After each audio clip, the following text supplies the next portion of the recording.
What's good, YouTube? It's your boy JusticeXFalls. We back at it again with another video. Today we're looking at Assassin's Creed Mirage. Now this game, Ubisoft is claiming that they're taking it back to the roots of Assassin's Creed, where it's less of an RPG element and more of like a linear story kind of vibe, which is leading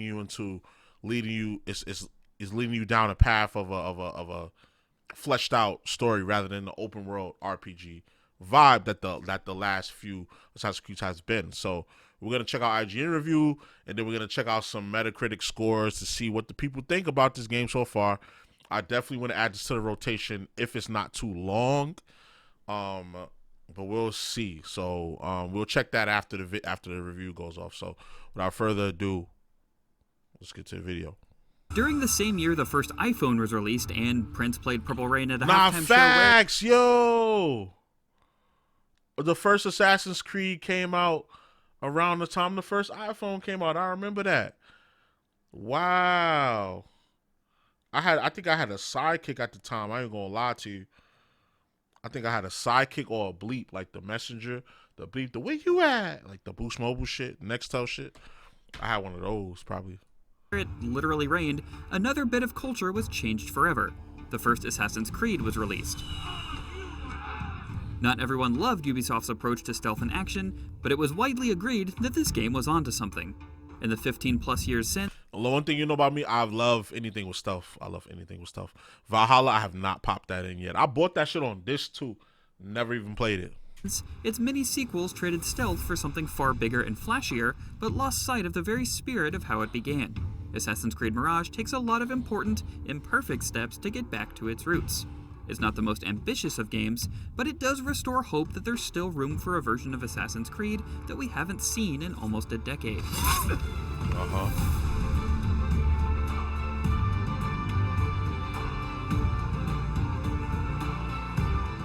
Stealth is king again in Mirage. Ubisoft has done away with XP and levels entirely, meaning every enemy is just a hidden blade away from doom if you play your cards right. It's refreshing to approach a scenario and weigh options for tackling it based on its many moving parts, rather than simply considering if the loot is worth it. Early on especially, the threat of fighting multiple enemies at once is so daunting that using sharp timing in the environment is a necessity. Even more than in the pre-Origins games, it's important to make vigorous use of precariously hanging dock supplies, or conveniently place spice bags to cause enough chaos to cover your moves. Our character for this relatively short Assassin's Creed adventure is Basim, Eivor's mysterious frenemy from Valhalla. He's fine, but after over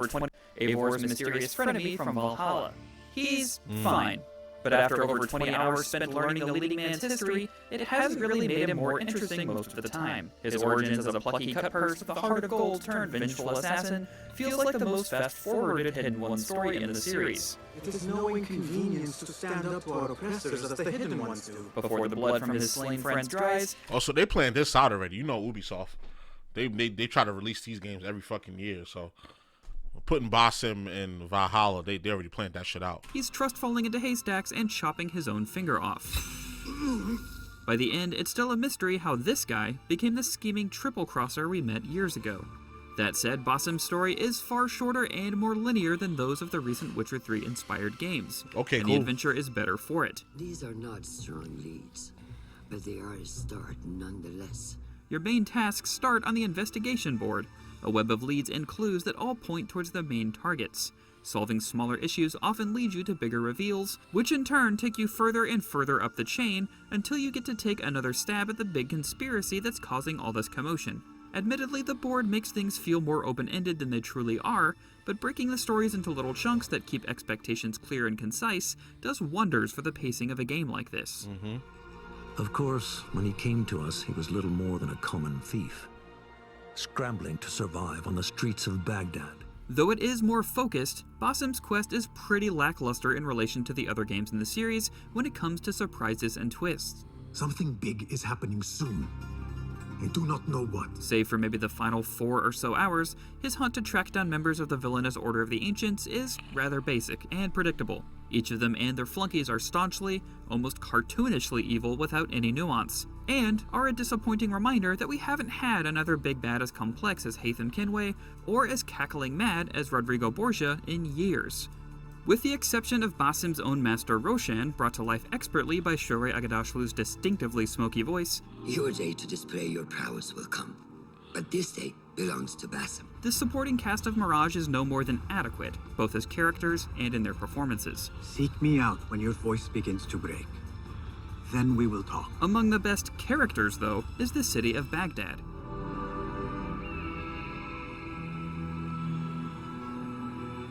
The different districts, from the dense, bustling heart and the round city to the dusty slums and Karkh, feel busy and lived in a way that hasn't been present in the series in a while. It's full of busy streets full of people to blend in with, and city blocks with open homes you can sprint through while eluding pursuers. Things you'll be doing a lot thanks to Mirage's notoriety system. It's a throwback to the Ezio days that scales up the efforts to take you down based on how many beehives you're kicking around town. Hey, you! Hold a moment. It gets very tough to escape guards' lines of sight simply by running. If you can't hide, removing wanted posters and paying off town criers can help to clear your name. I need to get rid of these. That said, there are no singular moments or landscapes in Mirage that really make a big impression like the Great Pyramids in Origins or Athena's statue in Odyssey. On the whole though, the golden, rolling dunes and tropical oases are beautiful, and the city and its suburbs have plenty of alleys and nooks to explore if collectible hunting is your thing.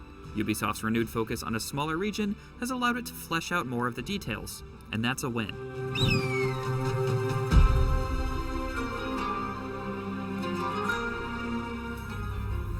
Another thing that really shines in Mirage is your set of tools, especially when you upgrade them to increase effect ranges or have dramatic additional effects. This one dissolves the bodies of anyone you hold kill. on, before they probably gonna talk about it, but like I saw something in the trailer where it was like it had like a Batman style, like it had like a Predator mode, you know how like the multi-fear takedowns. They got some shit like that in this, and that really piqued my interest because I love games like that, like the Arkham games and then the Spider-Man games. I know Insomniac kind of took from Sucker Punch a little bit with the vibes, with the Predator type mode vibes, but like, yo, that shit is fucking cool to me. I've seen some people complain about it, but like, to me, that shit is cool. End of the day, it's a video game. People talk about, well, it's not realistic, and they thought they was gonna make it more realistic. Nigga, it's a video game. Somebody like niggas is not surviving this.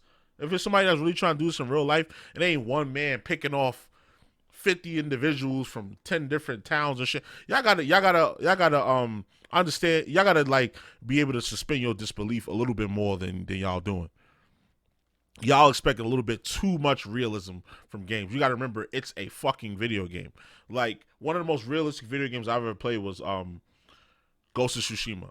So with Ghost of Tsushima, as you upgrade your powers more, you start being able to do some low-key superhuman shit, like superhuman movement. It's some shit where you could freeze the whole frame and you could go around slicing people, bong, bong, bong, bong.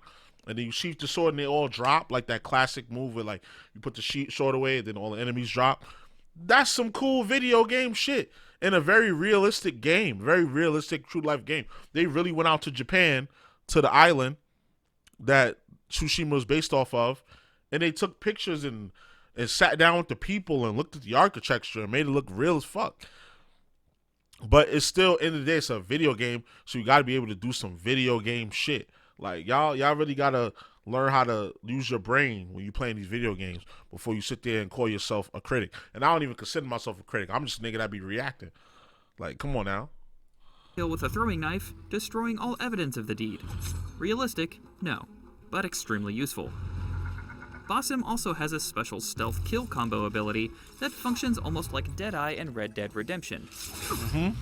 It's powerful, but balanced by the need to charge a special meter by performing quiet kills the old-fashioned way, and that it can And the Deadeye system from Red Dead Redemption. Also, the target marking thing from Splinter Cell. Splinter Cell, yeah.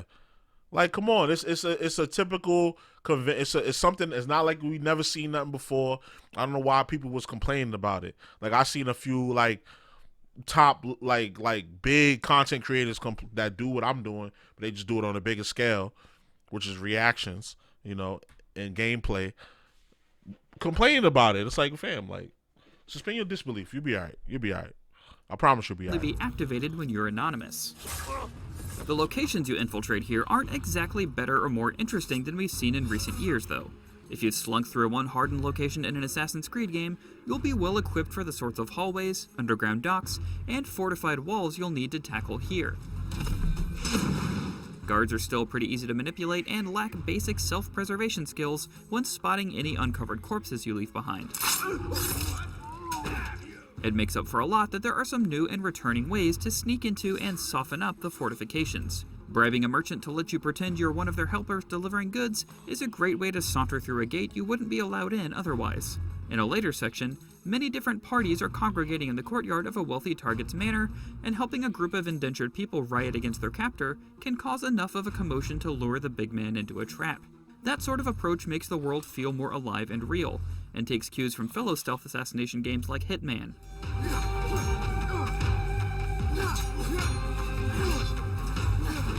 When you have no choice but to openly scrap, combat is more limited than it's been in recent games, but still challenging.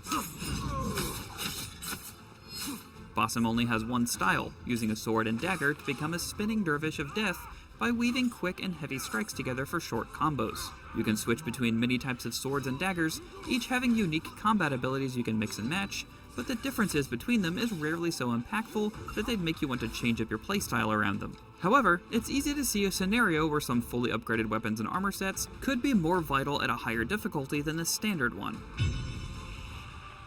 The pace of combat is jarringly slower and more deliberate than we've become accustomed to, especially coming from Valhalla's bevy of weapon types and special attacks, but Mirage certainly has its charms. There's heavy emphasis on counters and dodging incoming attacks, enforced by the sometimes erratic attack patterns from enemies mixed with the high damage they do in melee. Attackers don't wait for their friends to be cut down before taking their turn to come at you, so you often need to avoid multiple swings at once, and engaging more than 2 or 3 guards at a time can be oppressive. There are very few enemy types, but the saving grace is that regular and heavy soldiers can vary slightly based on the weapons they have. You always have to be aware and adjust accordingly, and I never found myself wanting for new challenges. For as much of Mirage's design feels like a callback to old eras of the series, combat feels like the biggest change that's unique to this game, and it works very well. Another thing that's been scaled back and focused is Mirage's ability tree. The 3 branches are focused on killing, scouting, and gadgets, but they only have 7 skills apiece to unlock, but each one has a much more dramatic impact on how you'll want to play. Some simply help you do the things you can already do, but better. Some feel like features that existed by default in older games, but they're all worth the skill point they cost, and there's no commitment since you can respec all of these points at any time for free. You're only ever a couple of minutes away from a new character build.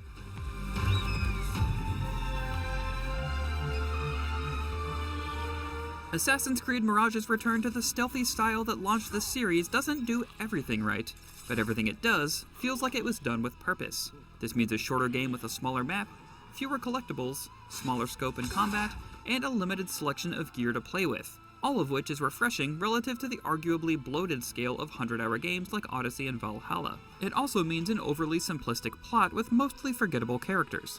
But what the story lacks in depth, it makes up for with its straightforward quest progression and fast pacing. Though there's no big standout wow moment, Baghdad is a beautiful location in its own right, and the world's detail is focused inward, making every alley and hovel feel well-traveled and full of detail and history. It's easy to recommend Mirage to anyone who's lapsed on Assassin's Creed, as its back-to-basics approach is a successful first step in returning the feeling that the earlier industry-defining games gave us so long ago. 8 out of 10. For more, check out our reviews of Cyberpunk 2077 Phantom Liberty and Lies of P. And for everything else, stick with IGN. 8 out of 10. How long is it though? Pause.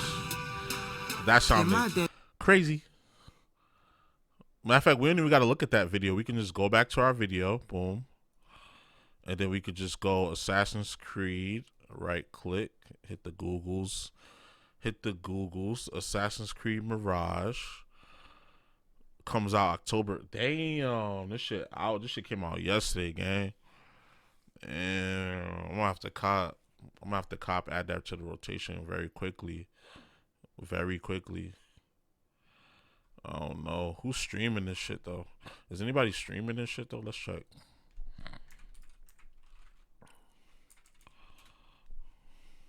So I'm trying to get that watch time, gang. If ain't nobody watching this, I might as well do what I want, you know? Oh, so there's plenty of people streaming this. So boom. So let's check the how long to beat. Let's check the how long to beat. Mirage, how long to beat.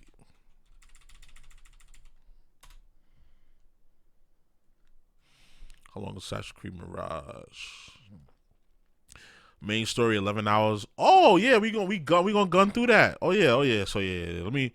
I need to buy this game. I probably cop it right after I finish this video. Assassin's Creed Mirage. Let me write that down somewhere so I can see it. I got like a million pens in here. Let's pay him. Buy Assassin's Creed Mirage.